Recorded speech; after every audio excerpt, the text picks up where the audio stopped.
प्यारे दिल्ली वासियों, आज हम आपके सामने चर्चा करेंगे कि एक बहुत ही गहन विषय आपके सामने है।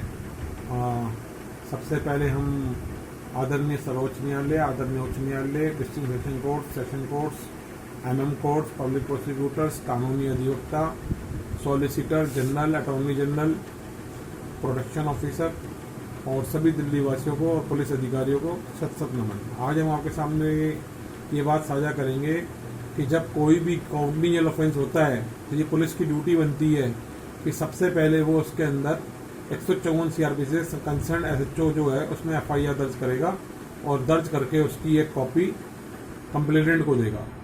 चाहे वो कंप्लेनेंट उसको मौखिक तौर के ऊपर सूचना लिखवाए या लिखित में दे। अगर वो मौखिक लिखवाता तो वो खुद ड्यूटी ऑफिसर लिखेगा, और ऐसा जबकि आमतौर पर देखा नहीं गया, पुलिस अधिकारी इतना नम्रता से काम करते हैं। और दूसरा, अगर एसएचओ काम नहीं करता तो उसके खिलाफ फिर आप 154(3) में उसके कंसर्न डीसीपी या एसपी को अप्रोच कर सकते हैं। और अगर वो भी काम नहीं करता तो आप न्यायालय के अंदर 156(3) की एप्लीकेशन मूव कर सकते हैं। और 156(3) में नॉर्मली देखा गया जाता है कि पहले जब आप एमएम के पास पहुंचते हैं अपने अधिवक्ता के थ्रू या डायरेक्ट, तो वो मामले के तो देखता है कि अगर उसकी एप्लीकेशन में और आपके में कुछ दम है, कॉग्निजल ऑफेंस की कुछ बू आ रही है, उसमें कुछ कंटेंट्स ऐसे हैं, तबकि उसकी ड्यूटी बनती है कि वो वहीं कर दे। लेकिन एक ऑनरेबल सुप्रीम कोर्ट की 5 बेंच की जजमेंट बहुत फेमस है सुप्रीम कोर्ट की। प्रीलिमिनरी इंक्वायरी अब आजकल करने लगे हैं, पिछले 7-8 साल से ही देखने में आया है। तो उस प्रीलिमिनरी इंक्वायरी जैसे हर एक एफआईआर की, अगर आप कोई भी थाने में किसी भी थाने की, हम तो रानी बाग से जुड़े हुए हैं, अगर कोई भी एफआईआर पढ़ोगे तो उसमें हर एक एफआईआर से पहले प्रीलिमिनरी इंक्वायरी जरूर होती है। आप कभी भी कोई भी एफआईआर उठा के देखना तो आपको नजर आएगा कि पहले वो लिखेगा कि मेरी जानकारी में ये संज्ञान आया और उसने ड्यूटी ऑफिसर को बताया। फिर ड्यूटी ऑफिसर खुद भी उसको एफआईआर को दर्ज करने की पावर रखता है, नहीं तो वो एसएचओ कंसर्न से अप्रूवल लेके उसके अंदर एफआईआर दर्ज करता है। और अगर कोई 420 का केस होता है तो एसएचओ डीसीपी से वो अप्रूवल लेके एफआईआर दर्ज करता है। तो ऐसे इसी तरीके से जब हमने लगभग 8 से 10,000 156 के बारे में पिछले 5 साल के अंदर मॉनिटर किया, अलग अलग अधिवक्ताओं से मिले, केसेस के बारे में सलाह करी, लोगों का ऑब्जर्वेशन लिया, क्योंकि हम एक रिसर्च कर रहे हैं और वो 4100 पन्ने की पहुंच चुकी है 24 से 18 के बाद। तब हमारी जानकारी में ये बात आया कि एक पुलिस बहुत बड़े स्तर के ऊपर एक डायलेक्टिक टैक्टिक्स का इस्तेमाल करती है।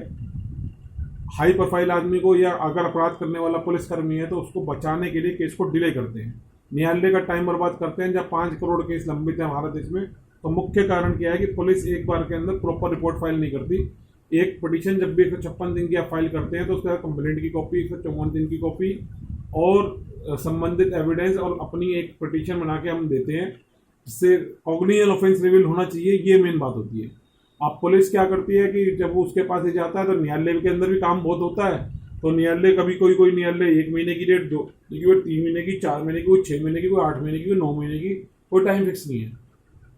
कोई फिक्स क्राइटेरिया नहीं कि एक 15 दिन की एक रिपोर्ट कॉल करे कंसर्न एवं, ऐसा कोई फिक्स क्राइटेरिया नहीं है। सबकी अपनी मनमर्जी है, अपने कोर्ट के हिसाब से जितना उसके कोर्ट के अंदर लोड है। जैसे तो हाई कोर्ट के हिसाब से रूल अब ये है कि 1000 से 1200 केस कोर्ट के एमएम के कोर्ट के अंदर उनकी कैपेसिटी होती है, उसी के हिसाब से उनको स्टाफ और जगह प्रोवाइड करा रखी है।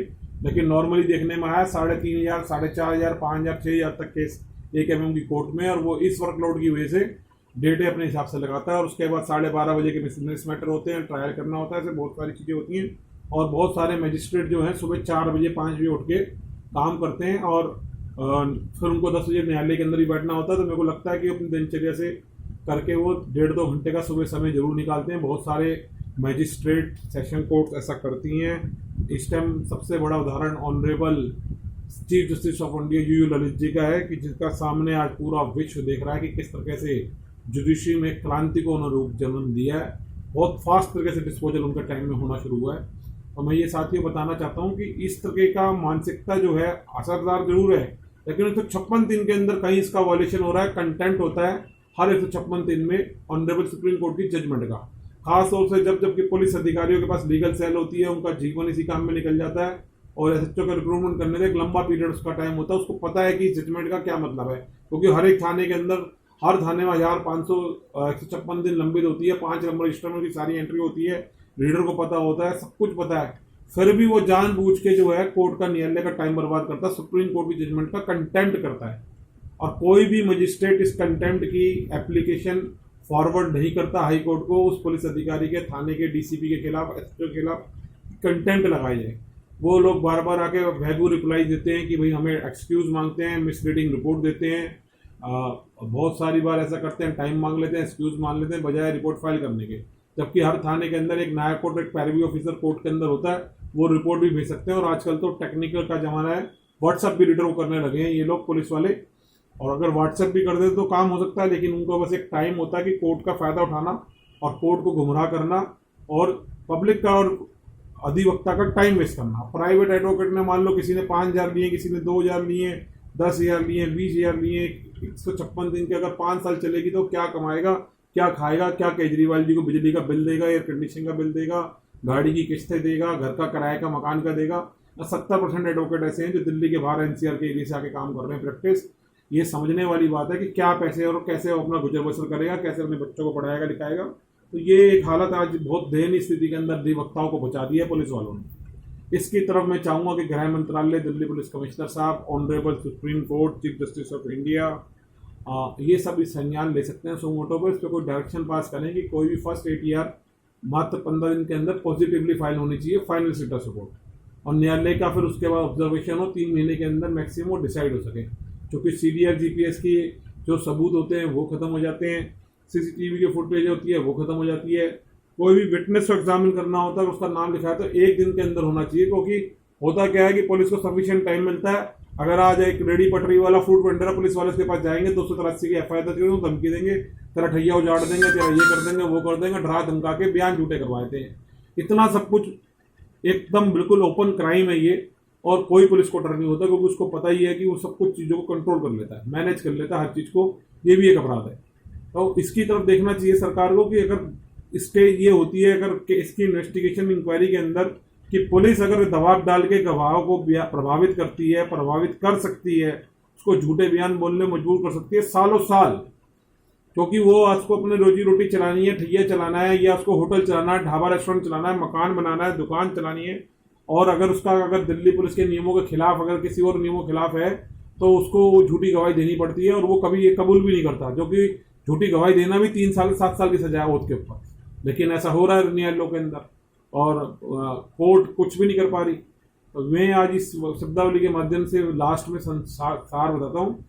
Rohini court bar association president आदरणीय इंद्र सिंह सरोवा, उससे पूर्व जो है BS राणा जी, महावीर शर्मा जी, पूर्व सेक्रेटरी हैं तेलान साहब, प्रेसिडेंट में मंजीत माथुर जी, और इन सभी लोगों से मेरा ये, राकेश चार जी, इन सबसे मेरा ये निवेदन है, इनकी सबकी कमेटी से, प्रदीप खत्री जी और जितने भी हैं, कि एक पूरा दिल्ली, अभी हाई कोर्ट के अंदर भी चुनाव हुए हैं, वहाँ पे मोहित माथुर जी प्रेसिडेंट बने हैं, सेक्रेटरी संदीप शर्मा जी, सभी लोगों से ये निवेदन है हाथ जोड़ के कि मिलके एक साझा कमेटी करें और एक न्यायालय के PIL फाइल करें या अपना पक्ष रखें बार काउंसिल ऑफ इंडिया की तरफ से कि कोई भी 56 दिन और 15 दिन में फर्स्ट स्टेटस रिपोर्ट आए, final, first and final. Sir उसमें ये देखना होता है कि कॉग्निजेंट ऑफेंस रिवील्ड हो रहा है या नहीं हो रहा, या जो इनिशियल स्टेज के ऊपर जो एविडेंस है उनकी क्या पोजीशन है। अगर वो नहीं होता तो बाद में ऑप्शन है 200 के अंदर CRPC में एडवोकेट जा सकता है, वहां से भी एक नया प्रोसेस होता है, उसके हम अगली वीडियो में चर्चा करेंगे। दूसरा कि 3 महीने में डिसाइड होनी चाहिए ताकि जो एविडेंस है वो कलेक्ट हो सके, और अगर पुलिस अधिकारी एविडेंस नहीं कलेक्ट करता तो उसके खिलाफ 200-120-34 का केस दर्ज करना चाहिए। अगर किसी का मोबाइल FSL ले लेता है केस प्रॉपर्टी में ना के, अगर उसमें से कोई एविडेंस है तो उसको तत्काल उसको रिकॉर्ड पे लेना चाहिए, FSL कराना चाहिए। अगर नहीं करता तो उसके खिलाफ भी केस दर्ज होना चाहिए। तो ये सब चीजें न्यायालय को भी देखनी चाहिए, मजिस्ट्रेट साहब को भी देखनी चाहिए, प्रोसिक्यूशन को देखनी चाहिए, पब्लिक प्रोसिक्यूटर जो कोर्ट की असिस्टेंस करे उसको भी ये देखना चाहिए। वो बिल्कुल कुछ भी नहीं करते, वो लोग वैसे नतमस्तक होकर बैठे रहते हैं कोर्ट के अंदर। समझ में नहीं आता कि वो लोग जिनको इतना अनुभव होता है, इतनी सारी फाइलें वो रोज पढ़ते हैं, रोज का ही उनका ये काम है, उनको पता होना चाहिए, कोर्ट को पता होना चाहिए कि पुलिस अधिकारी इस सेक्शन में ऑफेंस कर रहा है, कोर्ट की अवमानना कर रहा है, सुप्रीम कोर्ट की जजमेंट का अवमानना कर रहा है, कोर्ट को गुमराह कर रहा है, अधूरी रिपोर्ट दे रहा है, जानबूझ के दे रहा है ताकि सबूत नष्ट हो जाए, गवाह को ये प्रभावित कर सके, उसको धमकी दे सके। ये सब बात कभी पब्लिक प्रोसिक्यूटर कोर्ट में बोलता ही नहीं है। ये चीजें बड़ी चिंताजनक है, और अगर कोर्ट के अंदर लगता है कि स्टाफ की कमी है तो DLSA की मदद ले। हर एक MM के पास DLSA, आज हर एक कोर्ट के अंदर, डिस्ट्रिक्ट कोर्ट में DLSA से एडवोकेट अपॉइंट करा ले। पर प्रोसिक्यूशन के पास अगर एडवोकेट की कमी है तो वो DLSA से एडवोकेट मांग ले इन चीजों के लिए। बहुत सारे एडवोकेट DLSA के साथ मिलकर काम करने को तैयार है।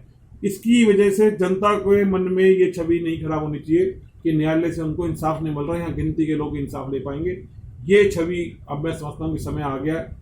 आदरणीय प्रधानमंत्री नरेंद्र मोदी जी को भी मैं चाहूँगा कि वो इस पर जरूर कुछ करें, क्योंकि अब समय आ गया है कि न्याय के अंदर एक जस्टिस क्रांति के रूप के अंदर आप हमारे देश के अंदर शिक्षित क्रांति आई है, हरित क्रांति आई है, बहुत तरह की क्रांति आई है। अब एक जस्टिस क्रांति का दौर चल रहा है। हम पिछले 24 से 18 से स्लोगन चला रहे हैं, तो इसके अंदर लोग जोड़ें, अपनी बात रखें और इसके अंदर और अगर आपके कोई सुझाव है तो दें, ताकि हमारे देश के सबसे जो धरती के भगवान हैं वो न्यायालय के अंदर बैठे हुए मजिस्ट्रेट, जजेस, जस्टिस जो CGI साहब हैं, यहाँ तक ये मैं कहता हूँ कि उनके हाथ में सारी पावर्स है, वो इसके अंदर कुछ भी सो मोटो एक्शन ले सकते हैं। तो मैं ये चाहूँगा कि सभी अधिवक्ता इसके अंदर अपना जरा विचार साझा करें और 156(3) एप्लीकेशन को डिस्पोज और डिसमिस या अलाउ करने के अंदर एक क्रांति का युग लेकर आए। मैक्सिमम 3 महीने में होना चाहिए। और अगर कोई सबूत नेग्लिजेंस अगर पुलिस अधिकारी की नज़र आती है जानबूझ के, कि उसकी जानकारी में आ गया कि ये सबूत वहाँ पे सेव हो सकता था और उसने नहीं किया, तब उसके खिलाफ सख्त कार्रवाई होनी चाहिए, उसको नौकरी से टर्मिनेट करना चाहिए। और क्योंकि ये डेलिबरेटली होता है, एक होता है कि उससे हो नहीं पाया, एक डेलिबरेटली जानबूझ के वो नहीं कर रहा, उसको इस चीज़ की ट्रेनिंग दी है, सरकार तनख्वाह दे रही है टैक्स पेयर के पैसे से, और अगर वो ऐसा नहीं करता तो उसके खिलाफ 166 या 201, 120, 34 में केस दर्ज होना चाहिए। और बहुत सारे सेक्शंस हैं, 217, 218, 340 की भी कार्रवाई बनती है 191 से लेकर 97 सेक्शन के केस के हिसाब से, 174, 77 IPC की कार्रवाई बनती है। ये सब अगर इनके खिलाफ कुछ ऑर्डर, अगर 10-20 ऑर्डर भी अगर एक डिस्ट्रिक्ट कोर्ट से हो जाएं, तो मुझे ये लगता है कि 1 महीने के अंदर, मैं कह रहा हूँ 1 दिन के अंदर, ये 156 दिन के अंदर जो पुलिस गेम खेलती है कोर्ट के साथ, ये खत्म हो जाएगा। और बार का भी टाइम बचेगा, एडवोकेट्स का भी टाइम बचेगा, बहुत तेजी से ग्राफ में कमी आएगी। आज 5 करोड़ के आंकड़े सरकार बताती है, तो 5 करोड़ का मतलब है 50 करोड़ लोग प्रभावित इस देश का है, लगभग हर आदमी। कहीं ना कहीं उसको पुलिस की और न्यायालय की जरूरत पड़ती है।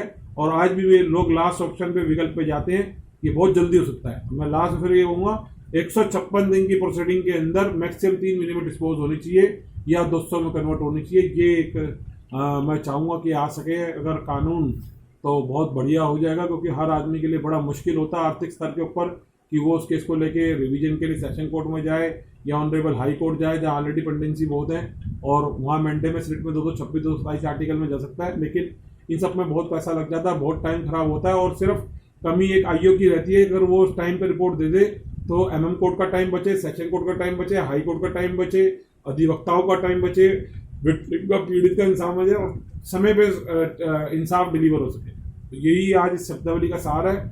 और आज 11/10/2022 का दिन है और आज बहुत ऐतिहासिक दिन है। आदरणीय नरेंद्र मोदी जी ने देश को एक बहुत बड़ा उपहार दिया है।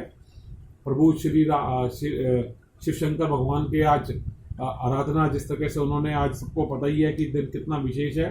तो मैं चाहूँगा कि मोदी जी को और देशवासियों को इसकी भी बधाई हो। और इसी के साथ में आज ये उम्मीद जगी है कि भाई दुनिया की, देश की जनता को भी शायद जस्टिस क्रांति का आज ये चैप्टर 1 जोड़ेगा। 156 दिन की क्रांति के लिए 156 दिन की एप्लीकेशन में इसमें जरूर कोई संशोधन होगा। इस जय हिंद, जय भारत, जस्टिस क्रांति जिंदाबाद।